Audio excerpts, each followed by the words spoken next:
really far ahead early on.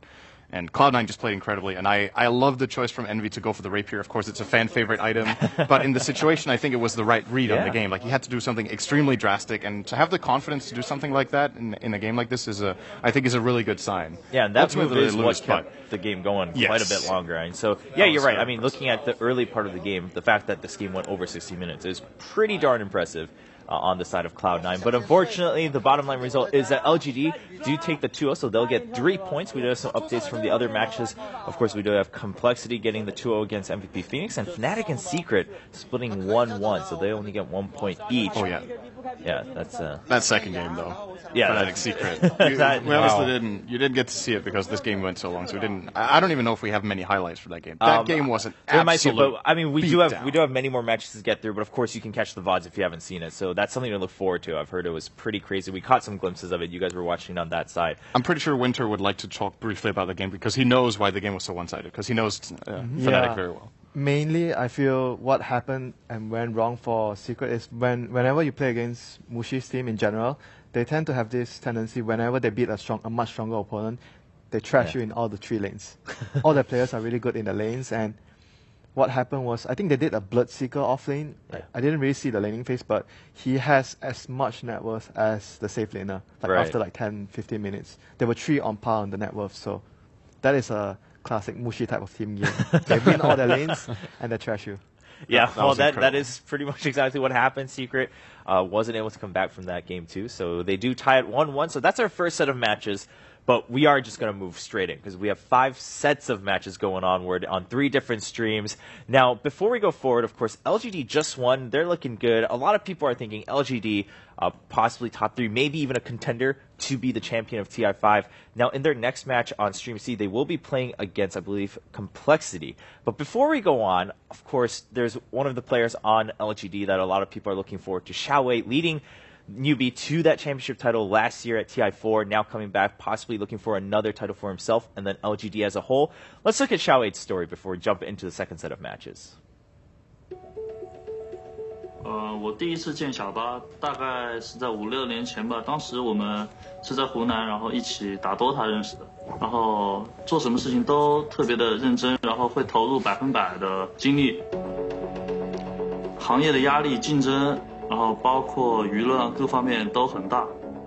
我觉得不能盲目的来就是做职业选手吧，因为其实职业选手也有他辛苦不为人知的一面，然后他一定要付出自己的努力，还有很大的天赋才能成功的。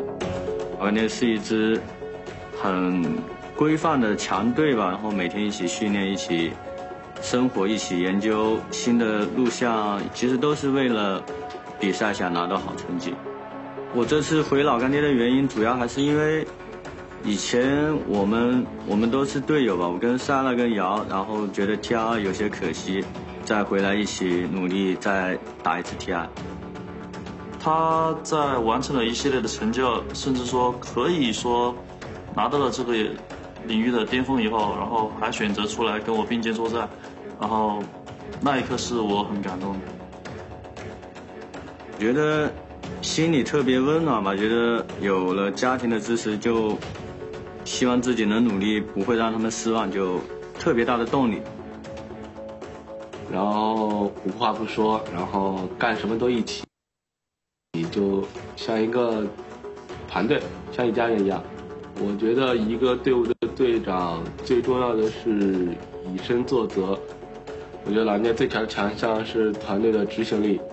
因为小巴是我们的指挥，他说一，我们就不会说二。然后就他的付出，我们也是看得到的。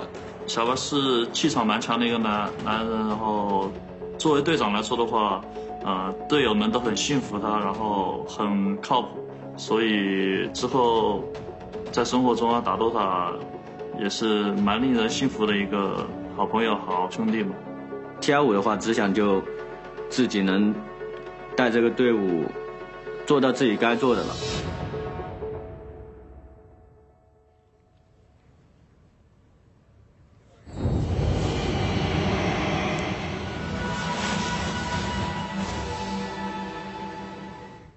So Xiaowei returning to LGD, trying to lead old and new teammates to a championship title here at TI5.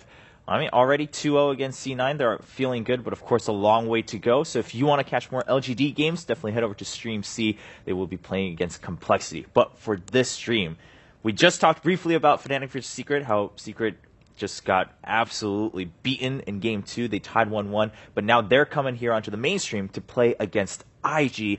Let's have some quick talks before we go into draft of Game 1. Now, the players are pretty much all set up, but let's talk a little bit about IG, right? Because we've talked enough about Secret in generic terms. Like, all right, they've been doing well in the past couple lands they've been at. They've been winning, 4 major lands in the recent months. Coming into TI, they are the favorites. But what about IG? What are we thinking about IG? Where did they stand, Winter? At the moment, I feel sometimes it's like C9, sometimes they don't show up. Like, it's the same for IG. Their draft sometimes seem very uncertain and they have no direction in the draft, but sometimes they are able to pull everything together and get the whole team rolling. I feel the main and strongest point of the team is the 2 supports, Chuan and Faith. I feel the strongest playstyle they have is when they roam a lot early and they get a lot of kills and they make sure all 3 lanes are taken care of. They can't just take care of, okay, we're just going to focus on taking care of Ferrari or Burning. I feel all the 3 cores, Burning, Ferrari and Luo, they all need attention. They can't be just left alone because all of them, they are able to actually roll the game by themselves. And so if you give them a little help and give them a little advantage, they're able to dictate the play. All right. So we talk about certain teams, for instance, obviously EG comes to mind when we talk about who can take games off of Secret and potentially even take a match off of Secret. Ben, would you say IG is up there in those ranks? I haven't seen them adapt too well to 6.8. I think their team actually doesn't have any new blood, which is very unusual for a top team. They have 5 legendary players, and I mean, none of them have like recently come up within the last year or so. Luo, Chuan, Faith, Ferrari, and Burning. Of course, everybody knows about Burning and Ferrari. And I would say that a couple of them have like adapted real well to this new patch, but as a whole, I just haven't seen it. At the beginning, they looked really good picking up Solar Crest and Glimmer Cape before it was like supremely popular, but sometimes they fall back to like a Carry Naga, which, as an experienced team, you want to fall on strats from prior eras, but I think they do that a little bit too much. Okay. So, Sen, you think maybe this is where Secret jumps back in and says, all right, we're gonna just go back to our kind of groove, maybe one could say, and try to take this 2-0, or do you think IG is still going to put up a fight, maybe throw another curveball like Fnatic did? How was it? It went at. They didn't face each other at ESL, right? IG and Secret. That was never a matchup. IG did. Yeah, they did. They did. Yeah, Secret crushed them. That was okay. So I was going to say if they met, it was not very memorable for me. Yeah. as a close series. So I feel like not only that time but also the previous time. I can't remember the exact event, but I have to go back quite a while before I feel like IG put up a really good challenge to Secret. Right. That being said, we just saw Secret get destroyed by Fnatic because of an incredible laning stage, and that is something IG actually sometimes pull out some really early aggression, and they can make it work. We sometimes see Faith and Chuan go dual roaming. They have like some interesting pocket pick in the Kunkka, for example, with Shadow Demon. They could go for something like that, try to immediately, from minute 0, just start destroying lanes. And I think that's a really good recipe that Fnatic obviously made work. If they do that, I think they have a good shot. If they play like Ben said, the standard strategies of IG, and they just try to slow play, I think they're going to lose 2-0. I think they need to do something a little different. And going into the tournament and being their first match, just starting out aggressively like that and trying to get the ball rolling and get some momentum can be a good strategy. So, in general, is that? I mean, I feel like we talked about that at ESL 1-2. Of course, you two, we were there, and Winter, we talked about this a little bit before coming into this event. But just because Secret is so stable and they're so consistent, oftentimes the strategy that comes up to beat them is to be aggressive early. But I mean, is that really the only method that is kind of known right now? I think it instills a lot more fear in your opponents when you dominate in the lane and you dominate the whole game. I think like a slow kind of back and forth win like LGD, it's not super scary for future opponents. Like if you're up against Fnatic, they're like, oh my gosh, did you see what they did to Secret? Right, but if you're against LGD, it's like you saw what they did to Cloud9, but you're not going to be like super scared of it. So I think the level of fear and mentality that teams have going in facing Fnatic is it's really something to worry about. All right. Are there any picks, Winter, that you would like to see that would allow this for IG, that kind of fit IG specifically? I think like what Sin said earlier, the Kunkka, something like very early roaming potential, maybe the Mirana we might see coming. Like stuff like this, there's a lot of uncertainty. Like you got to land the arrow. Like there's going to be a points of game where you land some random arrow and you get some bonus kill or an unexpected kill. Right. Stuff like this might happen with a pick with Mirana, and all these things going to throw a team like Secret off because they are used to everything being so like stable and going according to plan for them, and a random arrow hits some important target and it changes the game from there. All right, well, we're about to find out. Draft for Game 1 is ready, so we'll continue discussing it as the draft pans out. Secret coming off of a 1-1 tie with Fnatic, and of course IG now entering their very first match of TI5. Top 16 in the group stages, and we do have the whole best-of-2 system, point system. 3 points for a 2-0, 1 point each for a 1-1, and then 0 points if you lose 0-2 for each one of your matches. So this is pretty important. Seeding into the main stage event, you obviously want to start in that upper bracket. Well, let's jump in. First two bans, not too surprising. Tusk and Lash, I think, for any team. Generally, we're more surprised if either of those go through for kind of a niche ban or whatnot. But going forward, certain things we've discussed earlier, right? Undying has come up quite a few times. Ember, obviously not necessarily ban-worthy early on, but do we think that's possibly going to be a priority in picks in this matchup? I think Naga is very super high high priority. Yeah. It's a very safe tool for Secret. Like, even if they fall behind, they can either prolong the game or turn around the team fight, or set up. Like, it's good if you're behind, ahead, or on par, and I think there's not that many supports that are like that, and Secret utilizes that ultimate like way better than most teams that I've seen. And it's also one of IG's, like, if we're expecting them to try to go for something like standard IG, it's just such a classic pick for burning. So I would definitely agree that Naga is going to be a hot point of contention here. There was another hero I was thinking about. No, I think I lost it. Shadowfiend? It's already banned. Yeah, I mean, just got banned, yeah. They're going to ban Naga. So there we go. I was about to ask one of you guys, do you think then it's worth banning for IG because they don't have that first pick? Is it that high in contention? I think so. So, yeah, they go through with it, and then... Queen of Pain. Okay, this is a classic Secret opening, Queen of Pain. And, I mean, the Shadowfiend ban is mostly because IG is on Radiant and Ferrari plays a very good Shadowfiend. So, it's very good to remove that off the... A little bit of an advantage when you're on Radiant side. For sure. And looking at the remaining picks that are strong right now, Gyro?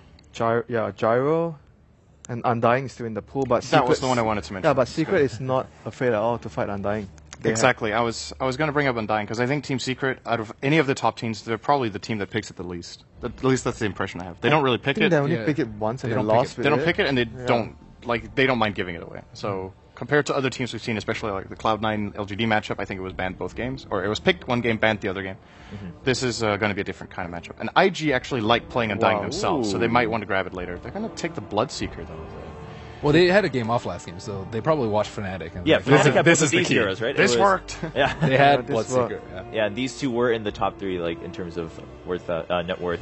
Like what, 10 minutes into the game, 7 minutes. Yeah, so. Just after the laning phase, they were crushing all the lanes. So maybe trying something that they saw just worked. And it's a good hero to catch out a mobile and blinking hero like Quap.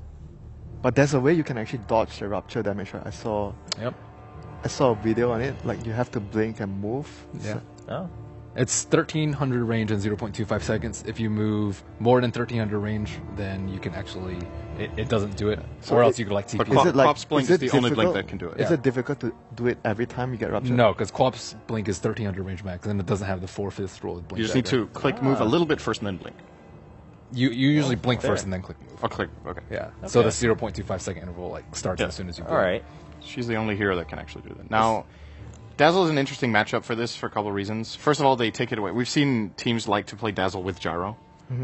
So that's not going to be an option for IG. And it's a nice hero in general to have against Bloodseeker in your lineup because the way he thrives is by other lanes taking damage